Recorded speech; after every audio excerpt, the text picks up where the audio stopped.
Okay guys, welcome to Power Max TV. This is Paul at ngayon meron tayo dito meron tayong nagpapagawa dito, isang matanda. So ang problema, ano yung problema ng water pump mo? Namamatay pag humihitit Namamatay pag humihitit. Isa pa kaya ulit, testingin natin, malay mo mamatay na siya. Mukha pang tubig doon. So ito si Mark, dati natin tao to dito, isa sa pinakamagaling gumawa ng transmission to. So ngayon, testingin natin yung dala niyang water pump. Ang issue daw nito, namamatay kapag humihitit. So ito ay isang Robin. Ano ba to? Original ba to?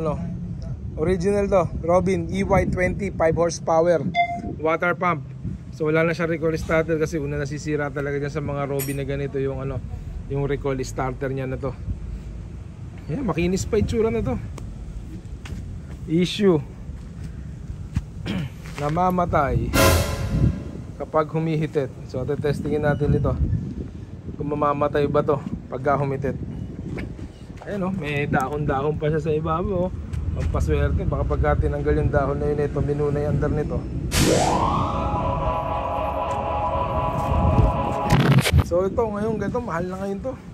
So 15,000 pataas, 16 yata, ganun. Mahal na yung original Robin na to. Yung China naman na ganito klase Robin, mga nasa 10,000 siguro, ganun. Punin mo muna ng tubig, Rodrigo.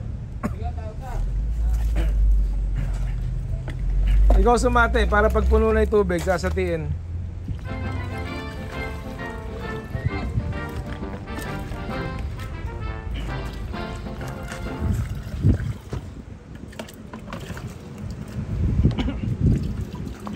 Ilang beses mo na binabaksdas yung carburetor niyan? Tatlo? Dalawa sa body. Ano na may nakikita mo sa loob ng carburetor? Matog. Ayun mo daw. Hindi, dumutakpan sa baba kasi hindi naman tubig. Naka-on na ba yan?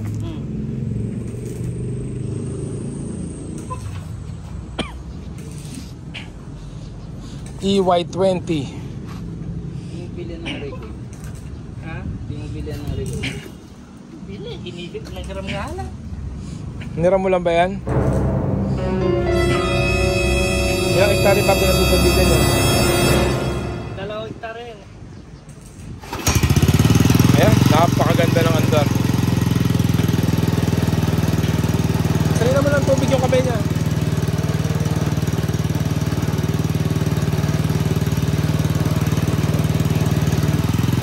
Ayun, humihigop.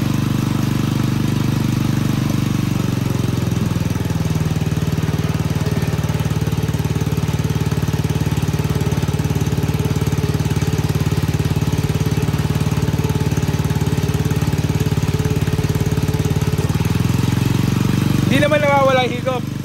Hindi sumisingaw.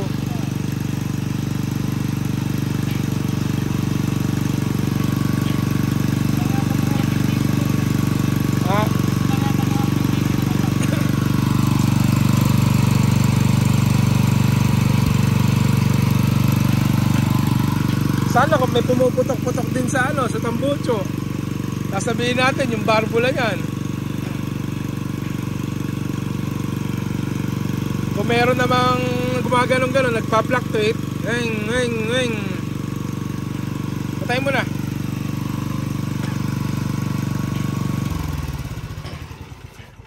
Okay, ganito yung guys, sa lahat na meron mga ganitong EY20 na EY20 na water pump.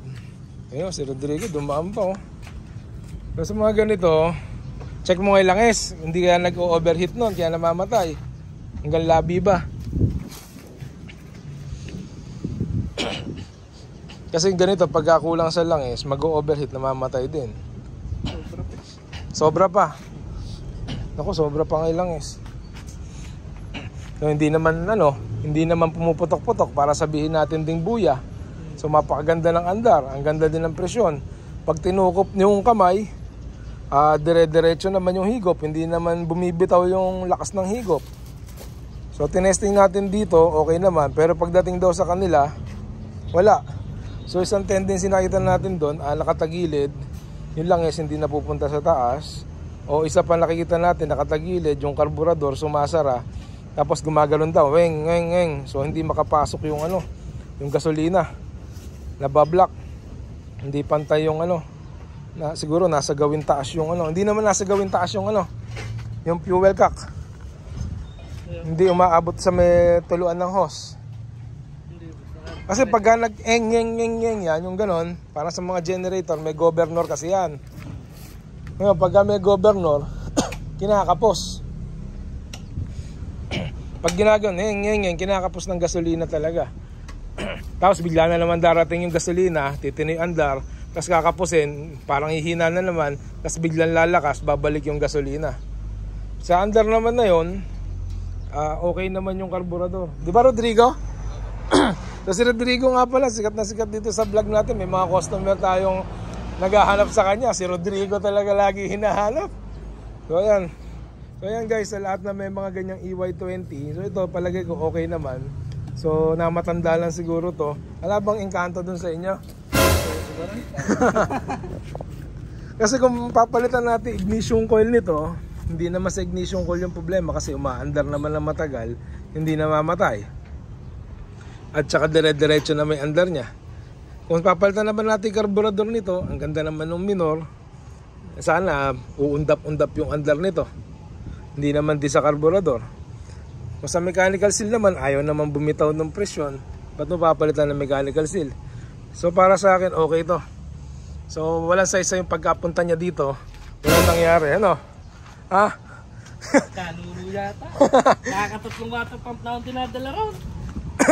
So ayan, so wala tayong gagawin dito sa water pump na to kasi hindi natin pagagastusin to ng wala naman sira. So sayang naman yung magiging gastos nito.